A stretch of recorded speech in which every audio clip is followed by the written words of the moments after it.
morning, good afternoon, or good evening, No, depending on where in the world people are signing in from today. I am joined today to discuss the opportunity for mining exploration in Finland. And I'm lucky enough to have with me two executives working in country today, Tero Kosonen, President and CEO of Finnish Metals, and Noora Ahola, President, CEO, and Director of Mawson Finland Limited. How are you both doing today? Good. Thank you. Very good. Thank you. Awesome. So here's how today's going to work. I'm just going to do a bit of housekeeping before we get into the protein. I do have some questions for both the executives here today. Then I'm going to ask some questions that came in over email from registrants, and then from the live audience here who's going to be jumping into the chat. So for those listening, the chat button on the bottom right of your screen is where you'll be able to ask questions during today's event. We'll include as many questions as we can during today's time. If there are questions that are slightly off topic or really technical into the individual securities, what I'm going to do is send them to the relevant teams afterwards. So you guys will be able to get your questions answered. I'll send them to both Noora and Tero with your email and phone number associated. So don't worry. I also will say, if you think of the perfect question to ask right after the event is ended, which I often do, don't feel bad about it, please do still send it in. I'll make sure that it goes to the correct executives. The last thing I'll say for housekeeping is today's event is also being recorded and will be available for replay in the late afternoon Eastern time. Should come right in your inbox and will be available on both Six's YouTube page, but also on events.six.com. So enough out of me. I'm eager to hear from both Noora and Tero. So I'd love if you could actually briefly introduce yourselves and your company. Noora, I'll shoot it to you first. Okay, thank you. Thank you, Romeo. I'm Noora Ahola. I'm sitting here in northern Finland, Rovaniemi, Finland, and I work for Mawson Finland Limited. The company was, we listed last August, so we have been listed in TSXV almost a year now. And we have a gold cobalt project here in northern Finland. And we have a PEA about 874,000 ounces of gold, and then some cobalt, which is a critical raw material for EU. Awesome. Tero, I'll throw it to you to introduce yourself. Oh, thanks, Romeo. Well, born and raised in Finland. That's why the name and the accent. Spent my first 24 years there, got a business degree, decided to move to China, spent about 27 years altogether in China and Singapore, before moving to Vancouver about 3 years ago. Most of my career I've been an entrepreneur and an investor. Started buying gold in 2003, then the gold producers, and then I found this exciting and sometimes frustrating field of junior mining companies in 2014 with my first private placements. Anyway, so I'm the co-founder of NewQuest Capital. We are a entrepreneurial, discovery-driven investment group that incubates and finances early-stage mineral exploration companies globally. And by that globally, I mean actually mainly Australia, Western US, Canada, and Finland. So Finex itself, I guess why I'm here in the panel is because I'm the founding chairman and CEO of Finnish Metals. Just about 4 years old company. Actually, we got listed less than 4 weeks ago on the TSXV, so we're kind of the new kid on the block. Our focus is on Central Lapland Greenstone Belt. Our key flagship gold property is about 17 kilometers away of Europe's largest gold-producing mine, Agnico Eagle's Kittilä mine. We do have another 900% owned, royalty-free exploration projects, mainly for gold and critical materials there in Finland. So right now, the focus is on gold. Awesome. No, it makes sense. Now, I'm curious, what attracted you, and Tero, I'll start with you on this one.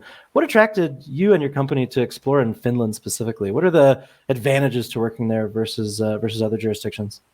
Yeah, well, that's a very crucial question, obviously. Well, starting from the NewQuest Capital's philosophy, we are always looking for new assets in mining-friendly jurisdictions with significant potential for tier one discoveries and areas where the major mining companies want to acquire new discoveries or potential discoveries. So that's really the starting point. And Finland and, let's say, Scandinavia, northern part of Europe is in our books, part of those mining-friendly jurisdictions. We're fine with the technical risk, but not so much with the jurisdictional issues. Having said that, it was really the Rupert Resources Ikkari discovery in 2020. It's massive, significant, one of the best new greenfields discoveries in 2020s. That was a trigger why we wanted to set up Finnish Metals. And we got really very fortunate at that time. There was still some good land positions or project areas available on that greenstone belt. And that's why our Finland team was able to grab some of the best properties we think that were available at that time. Now, why Finland again? I think it's very much underexplored, and especially if you compare it with similar kind of geological settings worldwide in other greenstone belts, whether it's Abitibi in Ontario, Quebec in Canada, or whether it's Norseman, Wiluna, or other greenstone belts in the Western Australia, or the Birimian belts in West Africa. It's really the Finland's greenstone belt in central Lapland has seen very little modern exploration. And I want to tell you about why. The reason really is that before Finland joined EU in 1995, no foreign exploration was allowed in the country. And on the other hand, also, we have very little outcrop, especially in the northern part of Finland, which means that most of the ground is covered by glacial till. It doesn't have to be very thick, anything from 0.5 meter to some tens of meters, but it's thick enough that there's no outcrop, so it's going to be much more difficult to make those greenfields, grassroots discoveries without actually drilling. So, and I think thirdly, there's been very little exploration in the past, except in the past couple of decades, compared to, again, the other greenstone belts, which have been probably explored for the past 100+ years. So that's why I think there's going to be plenty of opportunities in Finland. That's why Finex is there. Awesome. And Nora, I'll get you in on the same question. Why Finland? Why now? Okay, I will. I agree everything what Tero said, but I'll try to add something. Finland is politically very stable country. We have very good regulation, very clear legislation, how to proceed with from exploration to mining, and all the way to refinery and everything. We have a lot of experience in mining and expertise here, especially in northern Finland. So we have 3 operating mines, which gives us also some benefits when it comes to the social acceptance and social license, because people here actually understand and know very well what is mining and what is exploration. So they understand the differences as well. Then we have a very good infrastructure. So even if I sit here in the Arctic Circle, it's totally different from Canadian Arctic Circle. So we have paved roads going everywhere. So all the infra is there, very close to any side, I would say.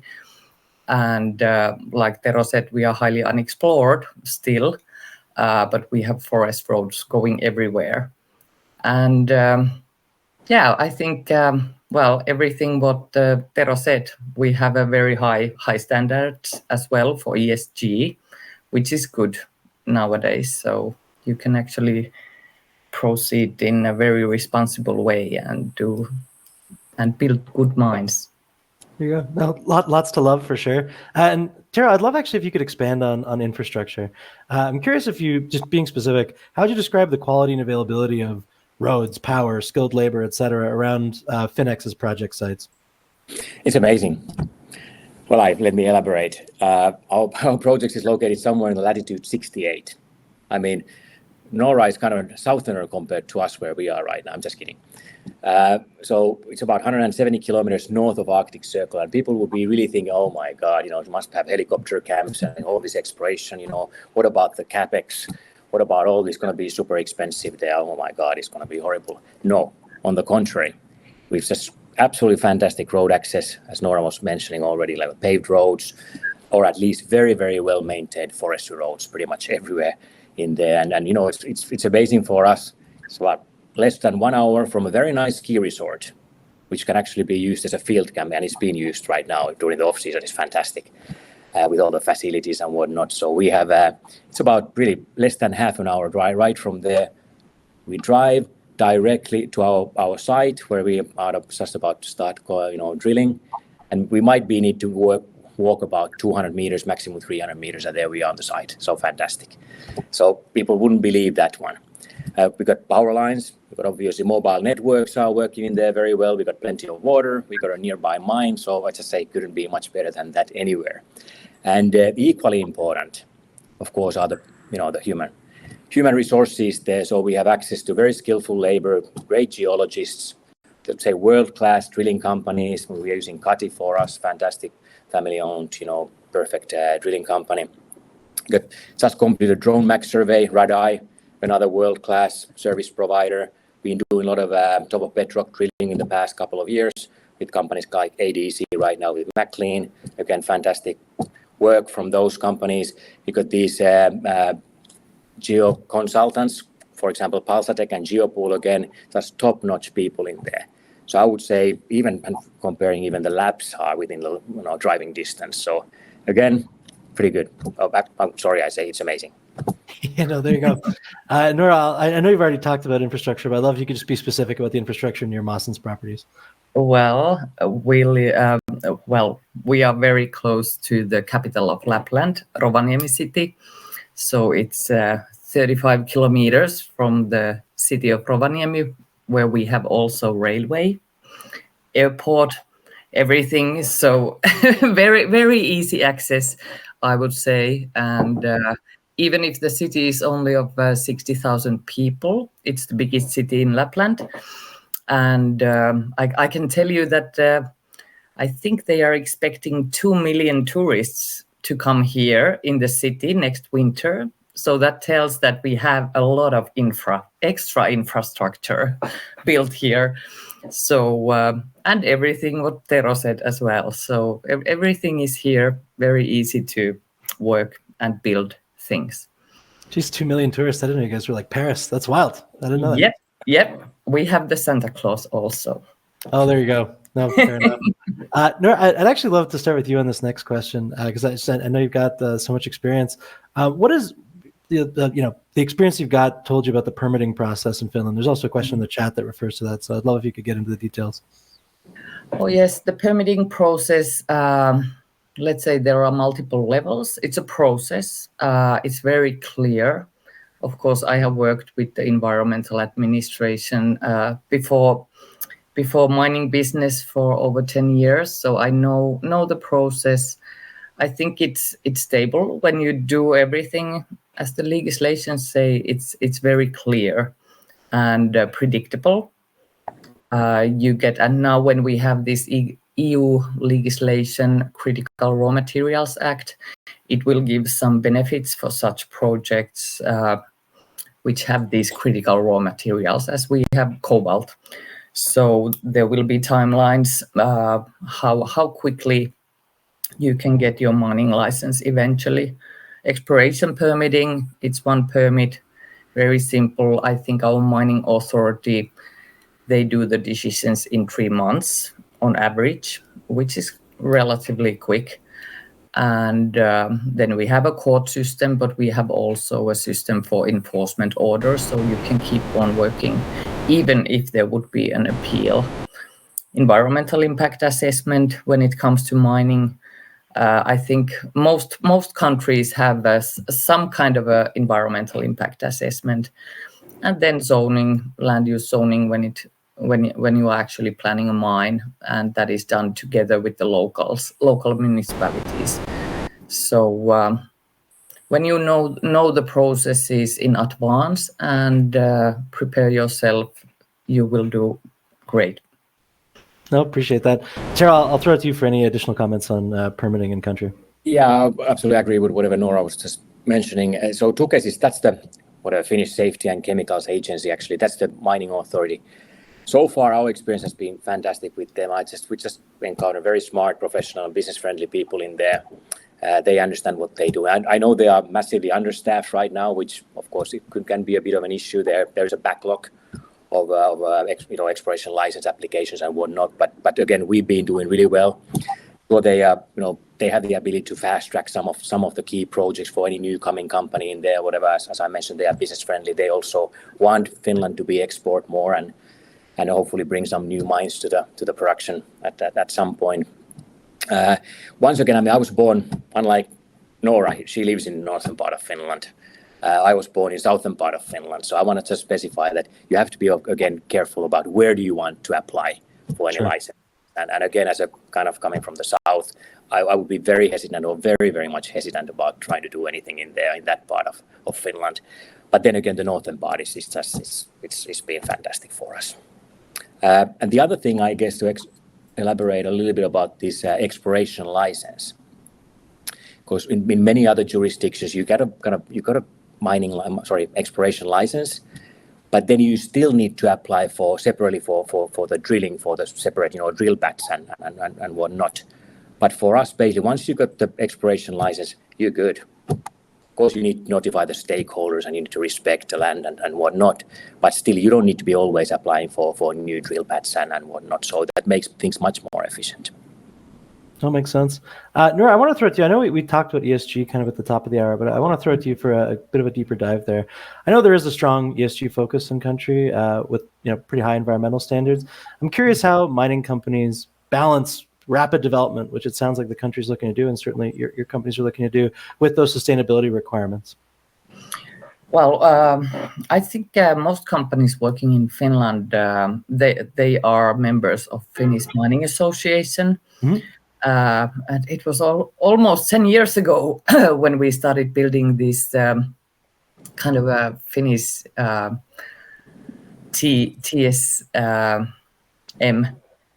towards sustainable mining system, not only for mining, but also for exploration. So we have these volunteer standards that all the member companies have adopted. And that means that companies will try to do always more what the legislation requires. So we kind of try to achieve better records when it comes to environmental or social or governance when we are exploring or when we are planning for mining. And I think most companies have very high records in this. And we have kind of seen this happening before it happened, that these kind of changes will come into the legislation. And even if we have had always a quite strict environmental legislation, there are small things the governments are adding and requiring.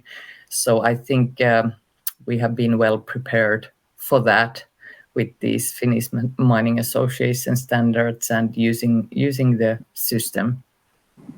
Great. And just as a follow-up question before I throw it to you, Tero, what role does community engagement play in project success in Finland? It's very important. And one thing is that, of course, the municipalities, they always give a statement when you apply for exploration permit. And they have the right to appeal if they are not happy. So you definitely should have a good relationship with your locals and the municipalities and talk to the people, inform what you are planning, what you are doing, what you have done. And I would say that also when you start developing the project towards a mine, you need to do these land use plans, and those can be initiated only by the municipalities. So it's the municipality councils who make the decision. So if they are not happy with you, they're not going to initiate these land use planning processes, and that's the situation where you cannot have your mine license. So it's very crucial to participate people and inform them and keep them close to you and tell them what you are doing. Nope, makes sense. Tero, I'll throw it to you for the same two questions in order. So first, how are you balancing rapid development with sustainability requirements? Well, first of all, I have to say that Noora is definitely the best expert in this one, and probably the best in business. She's been doing fantastic work for the whole industry there in Finland and whatnot. Now, I echo, it's really important to respect the local stakeholders, keep them informed. I mean, there's a lot of misunderstanding about mining, and especially for mineral exploration and whatnot. So there are kind of wrong kind of concepts in many people's mind, and it's all about kind of educating them and informing them. And again, respecting, having local staff to me is very, very crucial. It often has to happen in the Finnish language, with the people who understand the, the culture and the way to communicate in there and whatnot. You do have to earn the social license, and again, that has nothing to do with your legal exploration rights. So there's two different things, and you have to understand both really, really well. Town hall meetings are very popular here. Sounds like a big town hall. Actually, sometimes there can be anything from 5 to 15 people, but still very, very important. It's all about trust, like I guess everything in life, but it's about you have to earn the trust of the local stakeholders. And I have to say that at least the companies that I know of have been behaving really, really well there. Again, exceeding the legal requirements by far, as it should be. And in our municipality where we operate, Kittilä, obviously very mining friendly. There's Europe's largest gold producing mine is there. I think Agnico Eagle and the other operators have been doing fantastic job there in stakeholder management, and that's the way it should be. Great. Now I'm going to get into politics now, just to stress out your IR teams a little bit. But I know that Europe is increasingly focused on securing the domestic supply chains for critical minerals. I think you see that in many spheres around the world for sure. So I'm curious, and Tero, I'll start with you on this one. How do you think this pretty significant geopolitical shift creates opportunities for mining companies in Finland? Well, maybe I should be extra cautionary here, but I'm not.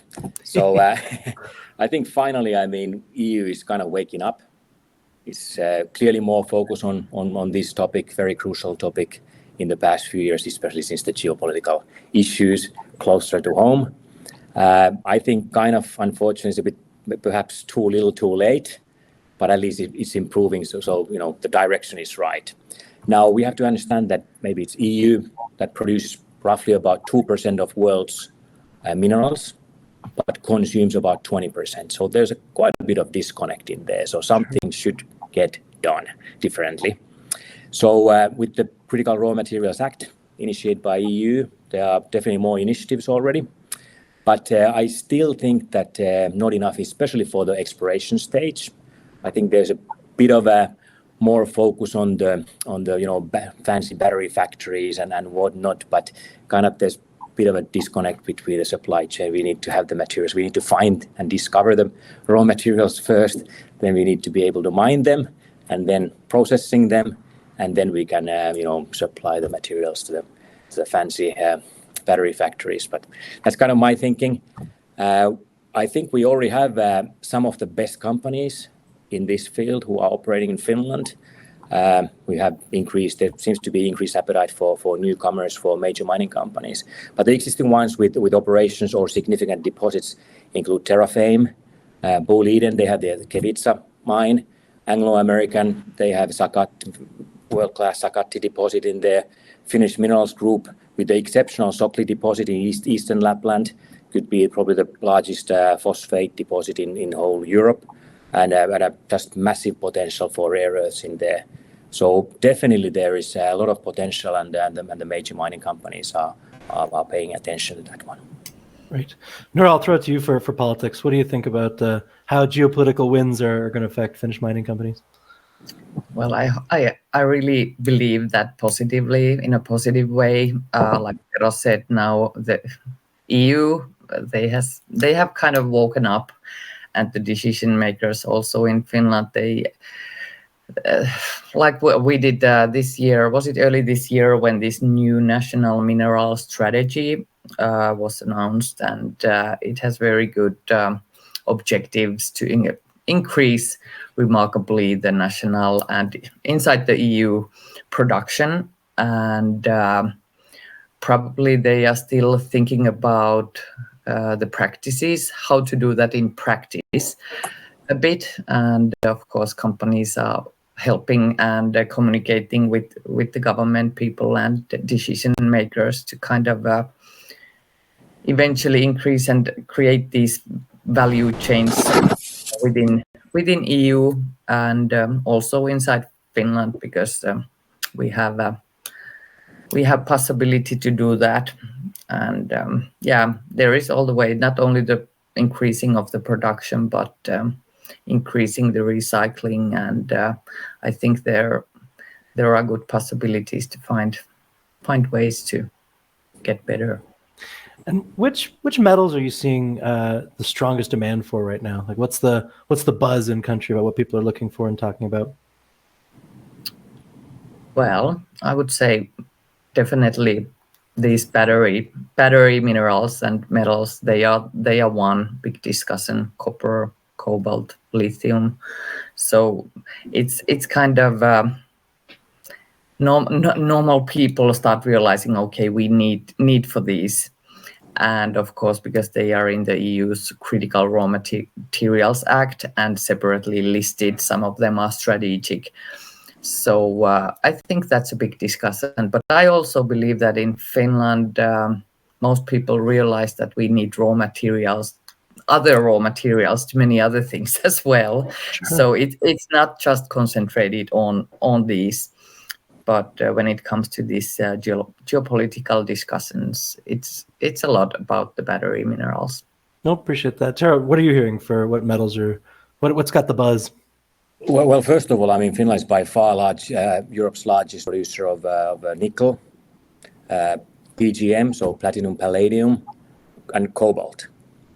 And I think there's obviously much further potential for these specific materials, but also then for copper, lithium, rare earths, and graphite. At least those come to my mind when what I've been hearing and where the buzz is.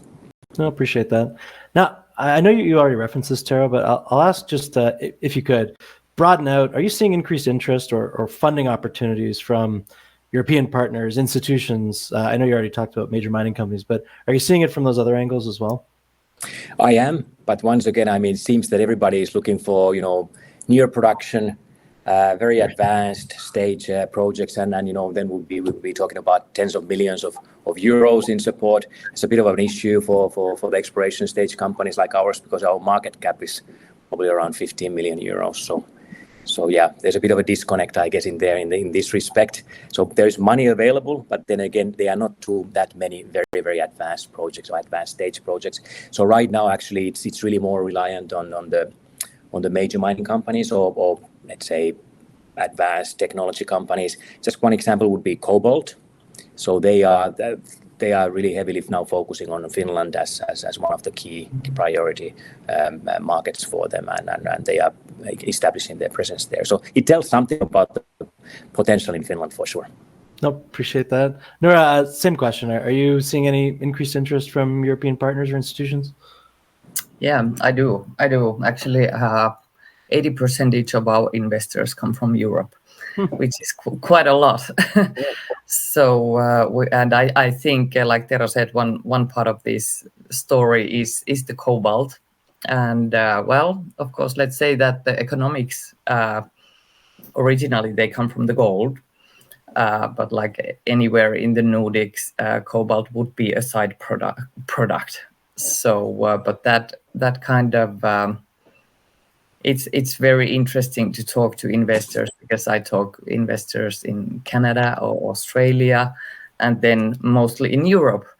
So I think the discussions, we talk a lot about cobalt and critical raw materials. Let's say so, and there are funds available now, and especially if you get this strategic project label from the EU, you will have to apply for it.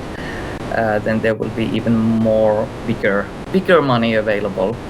So as a company, we are looking at those at the moment. Yeah, no, appreciate that. Now, I do want to zoom out a little bit and look ahead, let's say 2 to 3 years. I know we called Finland Europe's best kept mining secret in this webinar, but what's going to transform it from that into a major mining hub? What kind of catalyst, what should people be looking for to show that Finland's kind of coming into its own as a mining jurisdiction? Tara, I'll start with you there, if you don't mind. Sure. I'm a bit of a gold buck, and still with that thesis. I'm pretty sure there's going to be more deals to be happening. I mean, again, we got Rupert there, we got Orion there, we got some really, really good companies, and there would be many synergies, I think. So I think some kind of plays are going to take place at some point, hopefully in the near future. I think, I see new major mining companies being very, very interested in Finland, especially the northern part of Finland. And of course, something like that would be a catalyst, mentioning one of the top 5, one of the new top 10 global mining companies establishing something in Finland. I think that there will be a major new gold discovery to be made within the next, I don't know when, but let's say at least within the time frame what you just mentioned. I don't know whether it's going to be Finex or whether it's going to be Mawson, even bigger discovery what they have already made, or whether our friends from Valkea or again Orion or any of the good companies that are already operating there, or maybe some newcomer, because there are many new exploration companies also there. So I truly hope that there will be a new major discovery. And actually, I would be personally quite disappointed if there wouldn't be. So again, there is no geological reason why there wouldn't be more than the current recently discovered maybe 15 million ounces on that greenstone belt. Again, I mentioned earlier, in Abitibi, I think so far they've been discovering more than 200 million ounces. So there's a bit of a disconnect there as well. So something should happen. Again, time frame tough to estimate, of course. It's just a projection here or guesstimate. But I think within the next 2 to 3 years, there would be some more catalysts. And of course, on top of that one, these critical raw materials. I mean, again, more money flowing into that one, potentially more discoveries. And again, there's a world-class potential for many of the critical raw materials. Awesome. Appreciate it. And Nora, I'll throw to you the same question. Looking in the future, what do you think is up next for Finland? What do you think is going to make it a kind of necessary stop for mining in the world? Well, Tero said there will be one big gold discovery, I will say. More than one. I will. Yeah, there is more. I hope so. There is a lot of activity here now, a lot of new and old exploration companies, and a lot of, there is happening a lot. So I truly believe there will be new discoveries made, and EU legislation is pushing for this business here. It's easier and quicker to develop the projects. And as I've been looking at the permitting situation of other companies, so there has been few very positive decisions which came just 2 weeks ago. So project in Ranua, very close to us, they received their environmental permit, and Kittilä Gold Mine, they got their extension permit. So I believe this is kind of, it will not blow up, but it will be flowering the business here within 2 or 3 years. That's exciting. Now, I know there were a couple questions that came in on email, so I wanted to throw those to both of you before we get into the questions in the chat. By the way, thanks everyone for asking questions. I think I can get to most of them today. But somebody asked on email if both of you could give just an overview of your flagship project and basically why should they give it a look. And Nora, I'll start with you if you don't mind. Okay, well, Rajapalot is a good project. Like I said, the location is very, very nice. We are close to the capital city of Lapland here in Rovaniemi. All the infra is there. We are all locals. We have a local team of 12 people, and we have already in the permitting processes for a mine. So we have a PEA in the background. We have now drilled 2 winter seasons with this new company, Mawson Finland. We received very, very nice results. We believe we have added ounces. Of course, we're now analyzing our results and see if we're going to do a resource update and whether we're going to update our PEA go for the pre-feasibility study phase next. Let's see. So we have been increasing the ounces there, and we are growing, and our land package is big. So there is still about 90% of our land package is unexplored. So you never know. There is a nice blue sky there as well. But of course, we have been concentrated on Rajapalot now. We have submitted all our EIA program already, and we are preparing our EIA report now. So that's the environmental impact assessment. So this is all the permitting things you need to do before you can apply for the mining license. But we have been de-risking the project for years, and we have a good relationship with the locals and municipalities, and I think that's all of it. And we have a lot of gold and cobalt. Hey, those are two good things to have. And also, just curious, what's the next major catalyst that investors should look out for at Mawson? Well, I will say that follow our news releases now very closely. Perfect. No, good answer. Tero, I'll throw it to you. Just give us a high-level overview of the flagship at Finex. Absolutely, yeah. So our flagship gold project is called Ruoppa. It's 100% owned, royalty-free. I would say has the best address of whole Finland. I might be slightly biased in here, but anyways. We are located just 17 kilometers away from Europe's largest gold producing mine, as I mentioned, in the same greenstone belt, about 53 kilometers away from Rupert's Ikkari deposit. So far in the past 4 years that we've been working privately, we have identified a 2,700 meter long gold anomalous belt, and identified as well as priority drill targets in that project. Our last year's trenching resulted in exceptional results. So in grab chip samples, we got about 52 samples grading over 1 gram per ton, 10 grading over 19 samples grading over 10 grams, and the highest was 95.1, which is exceptionally high from the bedrock. And now is the time for us to drill test it. And we are still expanding the target area. We're identifying additional target within our fully permitted exploration license area. But right now is really the significant upside. There is the drill program is about to start within the next 2 weeks. So exciting times. I'm going to be flying to Finland next week, and I'm going to be spending quite some time there also on the project side and whatnot. So to talk about catalysts, that would be the immediate catalyst. We are fully funded and permitted again, testing this priority gold target there at Ruopa project.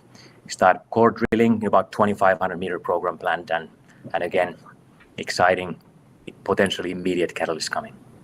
That's exciting. I always love immediate. Always, I think it's an investor's favorite word. So there you go. I would think so. I'm an investor as well. There you go. Now, one question from the live chat here, and Noora, I'll throw this to you first. Graham asks, does Finland have a friendlier environment for permitting than Norway? And he notes that he's been burned before, in parentheses. Well, I would say I know a bit about Norwegian permitting, and I would say it's a bit more tricky, and it's not that easy. But we have seen during the past few years that their mines can be developed also in Norway. I'm not that much into the Norwegian legislation, but I would say that Finland is easier. And it's more predictable, maybe. And Norway has indigenous Sami people going very far south, which causes a bit more trickiness to the permitting system because they have ratified the ILO agreement. Sure. Tero, I don't know if you have any additional thoughts on just the comparative between the two countries' permitting process. Not really. I mean, we've never done any business in Norway, so I can't comment on that. Yep, fair enough. Lynn Derma from the chat asks, Tero, is Finex planning on staking any more land packages right now?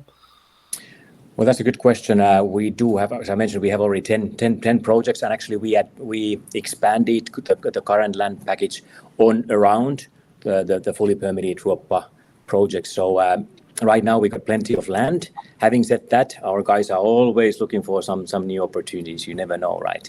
So I'm kind of we're pretty okay right now. If there's something exceptional coming free, yeah, we're always interested.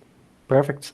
Noora, Wesley from the chat asks, will cobalt stay a critical mineral in Europe, and how do American tariffs impact the price of cobalt? Well, let's see. Let's see how these tariffs impact on anything happening anywhere. I'm sure cobalt will stay on the list because it's not just critical; it's also strategic, which is kind of very high level critical in that sense. And I believe it will stay there, and I actually believe there might be some other raw materials added to that list in the future. Let's see what those are, but I kind of have a feeling about that. So that's my reference, my feelings. Appreciate it. Yeah. And what was the other question? How do American tariffs impact, I think it's a who knows, but if you've got any thoughts on it. Yeah, who knows? Definitely. And I think,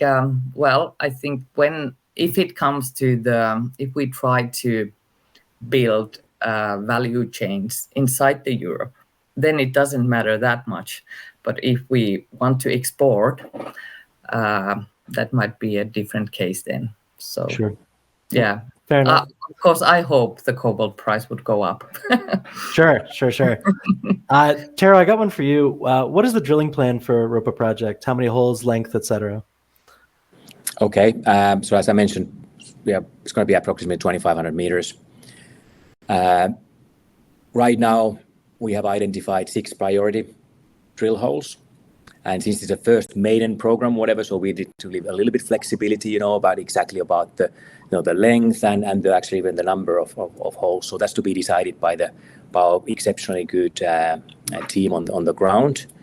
But yeah, we're going to be drill testing beneath the trenches, about area between about 410 meters north-south and about 500 meters east-west. Perfect. I got one question for whoever's got an answer, and I don't know is fair enough. But JJ from the chat asks, how close is Rupert Resources to gaining a license, and how long did it take to gain its similar license? Just to a sense of timing in the country. Well, I don't know. They haven't applied for mining license yet. I think they are finalizing their EIA report, and then they I think after that they can be preparing the application and apply for it. So it's possible that they would have a permit within a few years, hopefully. But I'm not fully sure if when they are ready to apply. So their EIA report needs to be done, and there needs to be a statement from the authority about it. Appreciate it. Now, this is another one kind of about Rupert, but this one's certainly for you, Nora. Writer Peter Epstein, thanks for joining us today, Peter, asks, why do you think Mawson has a valuation gap between Rupert Resources on a gold equivalent ounce basis? He notes that Rupert's at PFS stage versus Mawson's PEA, but that you have higher grade of 2.8 versus 2.1 grams per ton at Rupert. So just curious for your thoughts on why that gap exists. Yeah, there is a gap. I know that, and I think we are undervalued when it comes to this gap. And I'm not sure, Rupert, when they made their PEA, it was a much bigger resource at the beginning, so it kind of got a whole lot of attention. When Agnica Eagle got involved, it got even more attention. So I don't know where it comes from. Maybe it's also about the history with Rajapalot, that it was over 10 years ago when Mawson Resources started with this project. They had some permitting issues which have been solved very, very long time ago. But I think maybe there is some, I don't know. The market is sometimes very strange. But yeah, now when we have Mawson Finland, I think we have done quite well during this year, while we started with one Canadian dollar, and now we are over 2. So that's hard to disagree with the scoreboard. So there you go. Yeah. I know you've already kind of spoken to this, Tero, and I know it's hard to put an exact date on it, so I apologize. But JJ from the chat asks, how long will it take to analyze drill results and announce grades from the summer program? I.e., when will news flow? So just to the best of your ability, obviously. Oh, yeah, well, that's a great question, obviously. Let me start with saying that since we are able to drill during summertime, which is kind of, I would say, off-season for drilling, but there's less drilling during summertime in Finland because, again, a lot of the projects are on swamp areas or wetland, and they can only drill during the long winter months. So my guesstimate here is about 4 to 6 weeks.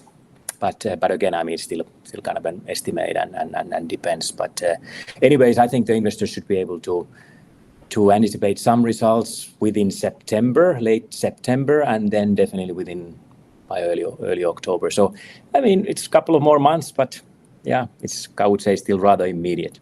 There you go. No, appreciate that. Now, I know we're getting towards the end of our 45 minutes today, so I just wanted to wrap by asking you both what you're most excited about for the rest of the year, and that's both in Finland, but also for your specific company and projects. Nora, I'll throw it to you first. What excites you? What keeps you up with excitement for the next 6 months? Well, everything. I'm always so excited about planning with the technical team, the future programs, and actually now we are planning our early autumn program for the fall. We have some nice new drill targets also around Rajapalot area. So we're planning where to test those. And of course, the winter drill programs are the big thing for us always. And we are starting to plan for those as well. And when we have looked at our drill results with the team properly, we can decide whether we do the resource update soon. And of course, that would be very exciting. And seeing all the investors during next 6 months, it's very nice to discuss with everybody always. And and I think Finland, there is still some legislative changes and proposals on the table of the government. So I'm expecting to see some positive changes. There you go. Lots to look forward to. Tara, I'll throw it to you. What are you most excited about for the second half of 2025? Clearly, it's the upcoming drill program, and there's no doubt about that. I'm super excited about that, and can't wait to fly to Finland next week and spend some quality time in there with our team and with our investors, with our board and whatnot. So, and hopefully seeing Nora as well. Yep. Hopefully. So yeah, that's really. I mean, it's going to be fantastic next several weeks and months. So excitement. Awesome. Well, Tara, Nora, thank you so much. This is such a fun discussion. I didn't know that much about Finnish mining, so I really feel like got a lot out of it. I always love coming out of these feeling like I've learned something. And I know there were tons of people in the room, investors watching. Thank you all so much for your time, obviously. For those, there were a couple of questions I didn't have time to get to, but I'll make sure they get to the relevant parties just so they can answer any additional follow-ups. But I think we got to most of them today. So thank you all for joining us, and I hope you guys have a wonderful end of your day.